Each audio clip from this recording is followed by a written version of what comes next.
from some of the work that we've done and come to that conclusion, we know that a key player in addressing those issues is the local community. Those of us who work for professional organisations can't deal with all of those issues that people have, all of those things that cause people to behave how they do. And what we know is that communities have a real key role to play in that.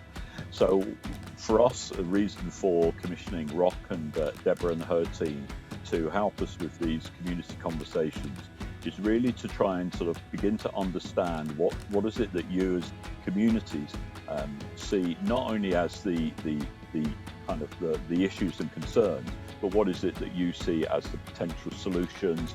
What are the assets? What are the things that you can bring as a community, as local people, to actually help resolve some of those issues? It's about, as Robert says, some of the causes that lead to these issues, but also what we as a community can do, and that's what it's all about today. What can we do? Christine, could I come to Christine? She's the head of Larches School. A lot about making a difference and improving people's life chances and outcomes and opportunities. And I think the pupils that arrive with us have sometimes been let down by adults and got involved in things they perhaps shouldn't have got involved in. So they are very sort of disengaged. So we take a great deal of pleasure in watching them succeed and develop relationships with us as staff and go on to be successful. What else I love about it? No 2 days are ever the same. You never know quite what's going to happen, etc. But there's always opportunities for building relationships, and that's something I think I've always believed that education is about. It's about working with the young people that you're with, and I think we act as advocates at Larches for our young people as well, because sometimes their voices get lost, in things. I'm going to come to Jeff, if you're here, Jeff, from the Foxton Centre. We're interested in apprenticeships for vulnerable young people as well, so I thought ourselves in Lancashire can maybe have a chat about that. I'm going to come on to Scott, if you're here, Scott. Are you around? I am, yeah.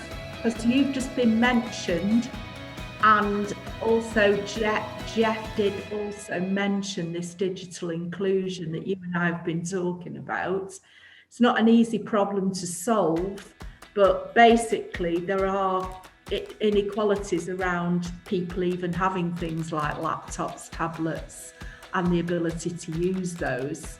Do you want to say a little, that's one of your many, you've got hundreds of projects as Onward Homes, but do you just want to say a little bit about that? It's just as a flag, as a signpost.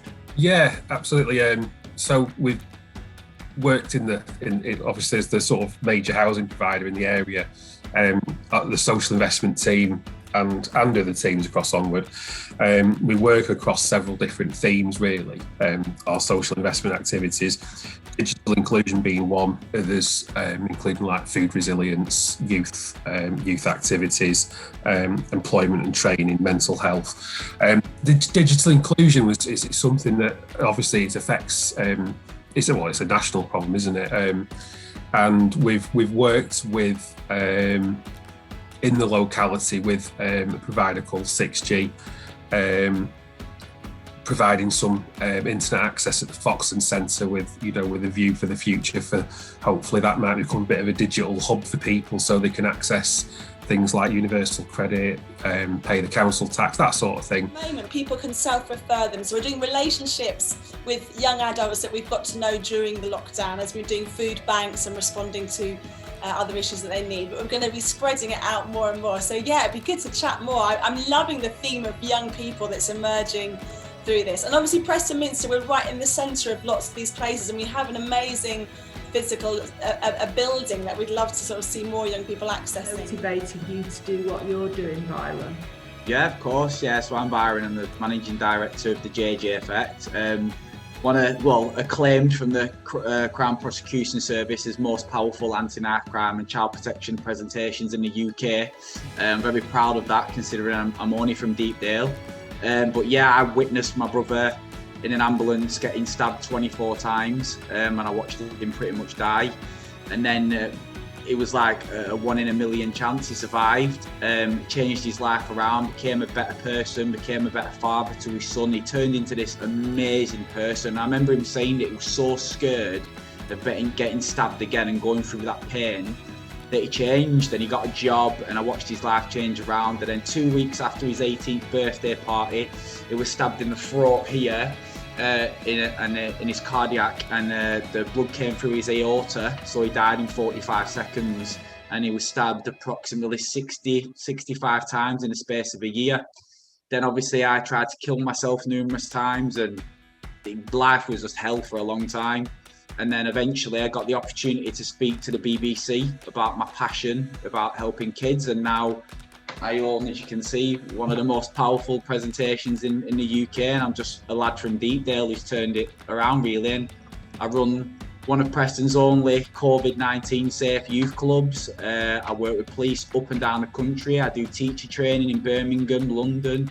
And all this stems from the death of my brother in Deepdale, and now it looks like I can't really say too much, that I might be actually I've got to be careful what I say because the meeting only happened yesterday, but it looks like I might be working even closer with the police than I ever imagined when I was younger.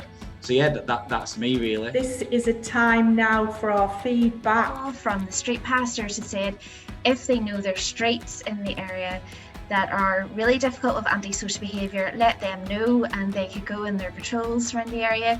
And that's a very quick and easy way, and that's just communication and people working together. One of the things that Dave Hanson mentioned, he's the vicar from Broadgate Church.